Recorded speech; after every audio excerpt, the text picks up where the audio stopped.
नमस्कार दोस्तों, एनएस ज्योतिष में आपका फिर से स्वागत है। आज हम बात करेंगे मेष लग्न यानी कि एरीज एसेंडेंट का जनवरी 2025 कैसा रहेगा, ये हम लोग जानेंगे। अगर आपने मेष लग्न का दिसंबर 2024 का मासिक फलादेश एवं उपाय नहीं देखा है तो ऊपर दिए हुए आई बटन पर क्लिक करें। देखिए, ये वाला जो भाव होता है ना, इस भाव को लग्न भाव कहते हैं। इस भाव पे अगर 1 नंबर लिखा हुआ है तो ये मेष लग्न वाले जातकों की पत्रिका है। आइए देखते हैं शुरुआती तौर पे कौन कौन से ग्रह आपके किस किस भाव में बैठे हुए हैं। तो गुरुदेव आपके दूसरे भाव में बैठे हुए हैं, मंगल आपके चौथे भाव में बैठे हुए हैं, केतु आपके छठवें भाव में बैठे हुए हैं, बुध आपके 8वें भाव में बैठे हुए हैं, सूर्य आपके 9वें भाव में बैठे हुए हैं, शनिदेव और शुक्र आपके 11वें भाव में बैठे हुए हैं, राहु आपके 12वें भाव में बैठे हुए हैं। देखिए, लग्न पे आपके कोई ग्रह नहीं है, पर यहाँ पे देखिए शनिदेव की नीच की दृष्टि आपके लग्न पे पड़ रही है और आपके लग्न के स्वामी आपके चौथे भाव में विराजमान है।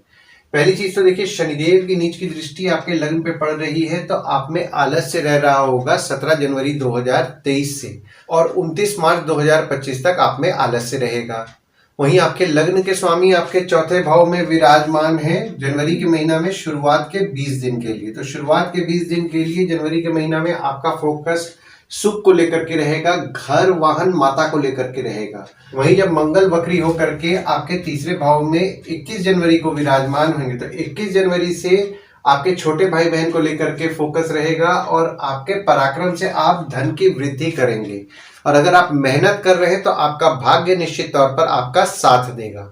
दूसरे भाव में आपके गुरुदेव विराजमान है और आपके दूसरे भाव के स्वामी आपके 11वें भाव में विराजमान है। देखिए, दूसरा भाव जो होता है ना, वो होता है आपके वाणी कुटुंब कोष का होता है। गुरुदेव आपके दूसरे भाव में विराजमान है तो यहाँ पे सेविंग्स के लिए निश्चित तौर पर शुभ फल आपको प्रदान करेंगे।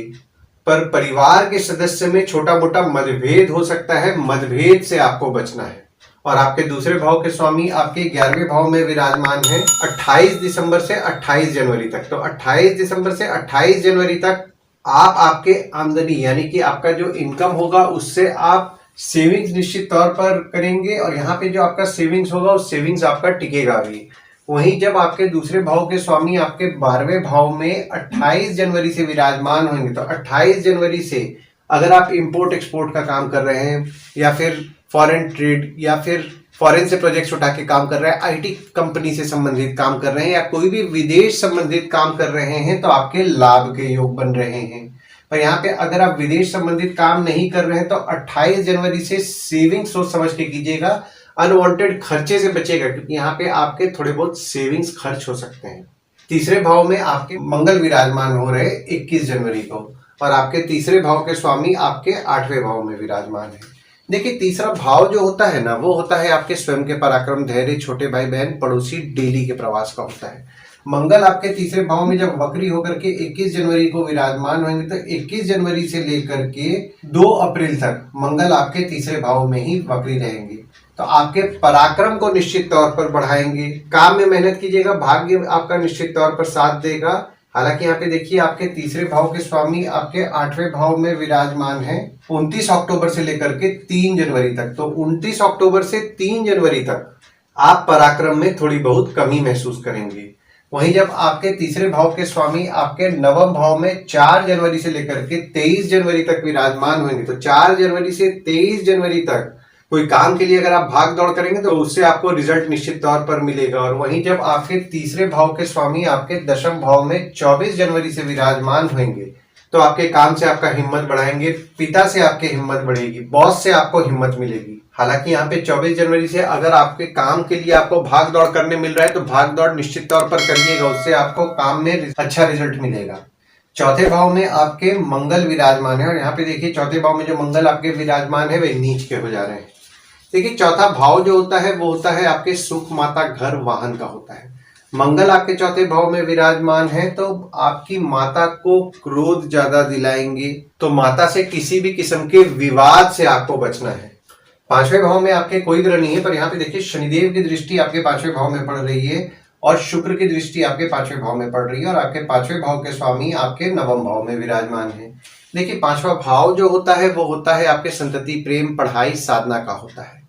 देखिए, शनिदेव की दृष्टि आपके 5वें भाव में पड़ रही है 17 जनवरी 2023 से। हालांकि यहाँ पे देखिए गुरुदेव की दृष्टि भी 30 अप्रैल 2024 तक पड़ रही थी, तो जो स्टूडेंट्स हैं उनके पढ़ाई को लेकर के उनको मिला जुला फल मिल रहा था, पर यहाँ पे पढ़ाई में थोड़ी बहुत बाधाएं उनकी बढ़ी होंगी 1 मई 2024 से।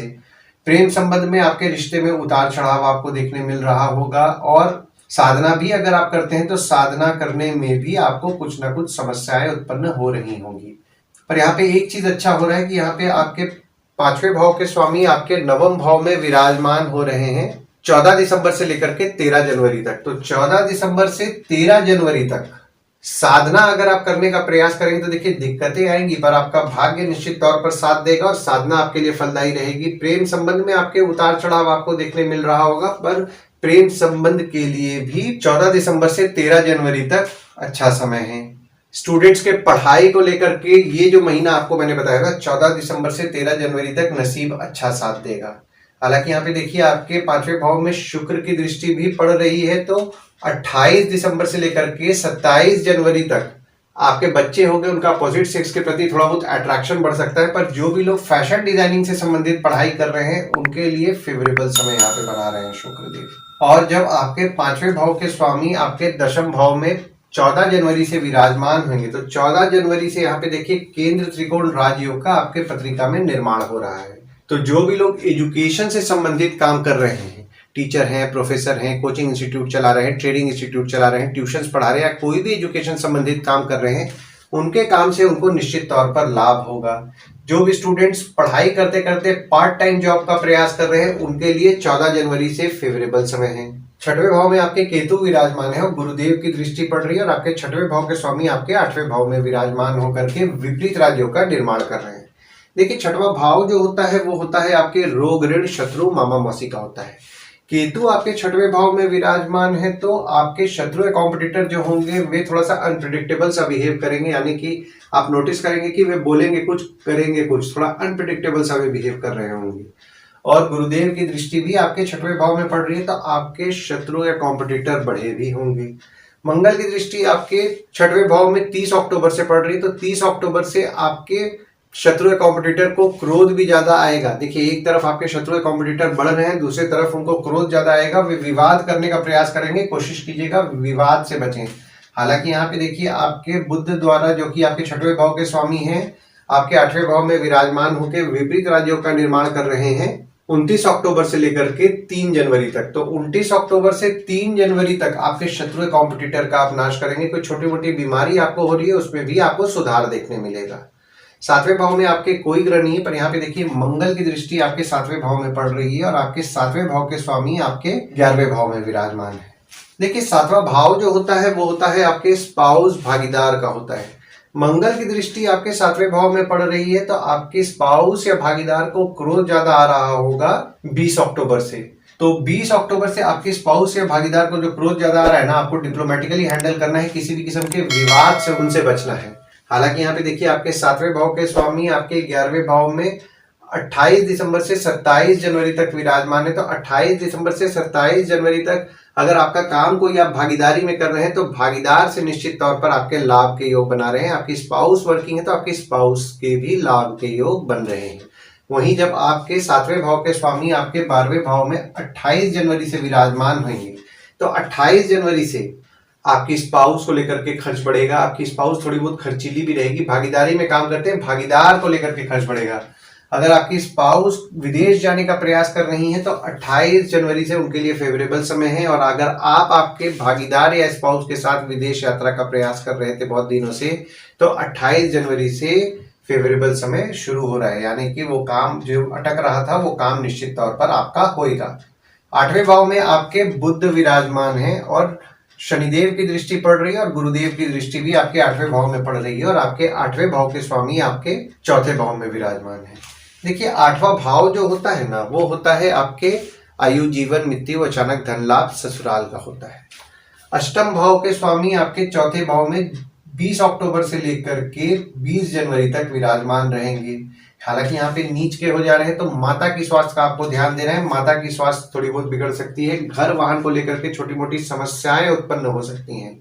वहीं जब आपके 8वें भाव के स्वामी आपके 3रे भाव में 21 जनवरी से वक्री होकर के विराजमान होंगे, तो छोटे भाई बहन की स्वास्थ्य थोड़ी बहुत बिगड़ सकती है। और दृष्टि अगर हम लोग देखें तो गुरुदेव और शनिदेव दोनों की दृष्टि आपके 8वें भाव में पड़ रही है, तो आपके आयु के लिए तो निश्चित तौर पर शुभ फल प्रदान कर रहे हैं।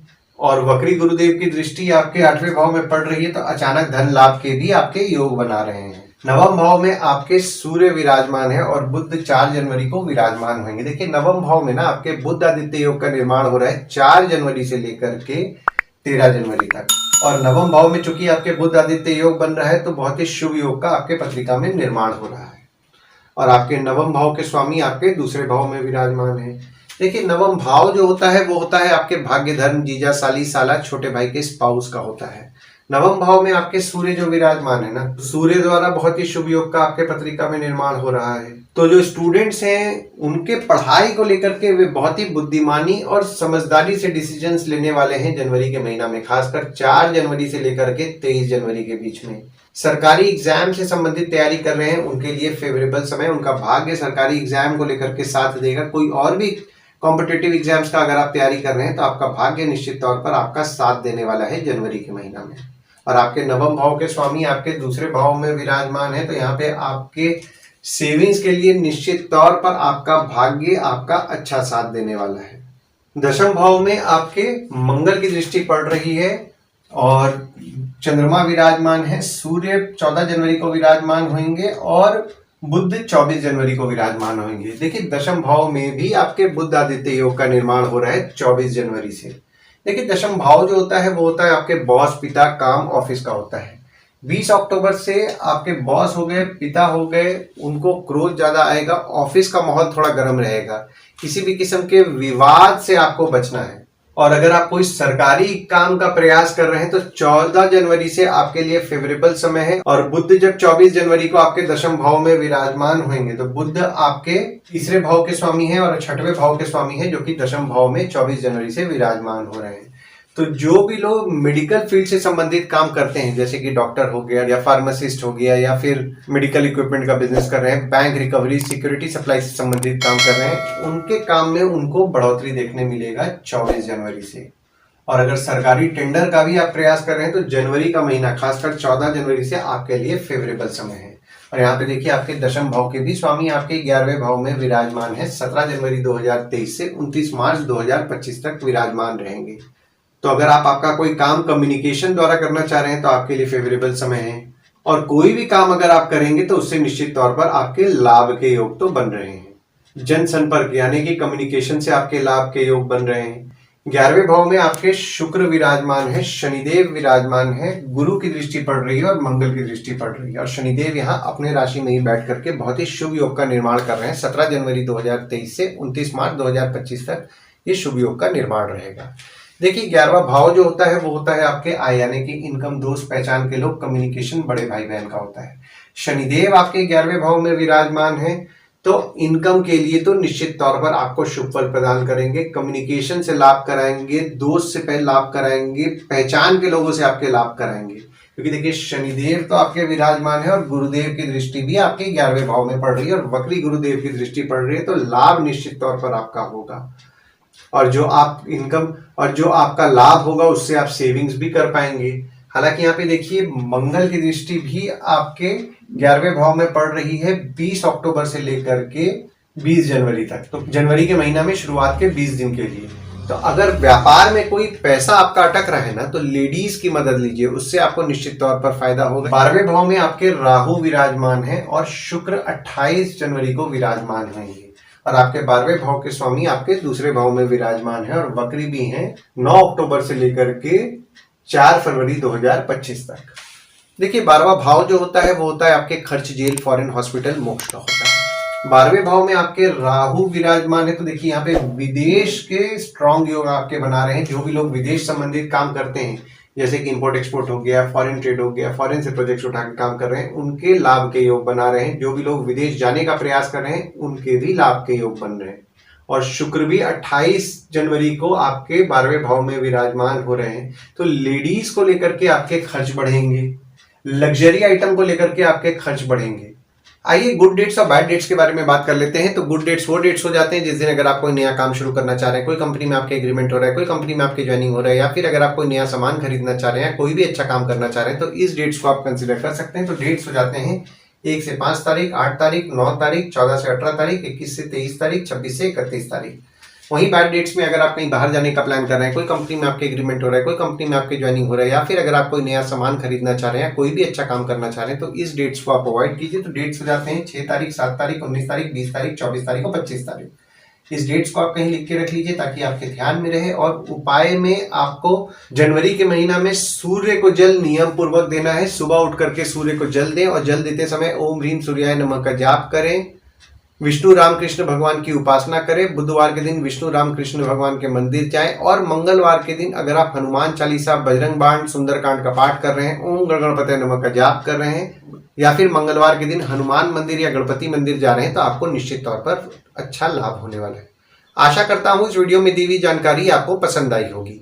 अगर आप हमें YouTube पे देख रहे हो और ये वीडियो आपको पसंद आया हो तो इस वीडियो को लाइक कीजिए, चैनल को सब्सक्राइब कीजिए, नोटिफिकेशन बेल जरूर दबाइए। और अगर आप हमें Facebook पेज पे देख रहे हैं तो Facebook पेज को लाइक कीजिए और फॉलो कीजिए। धन्यवाद दोस्तों, कल फिर मिलेंगे एक नए वीडियो के साथ।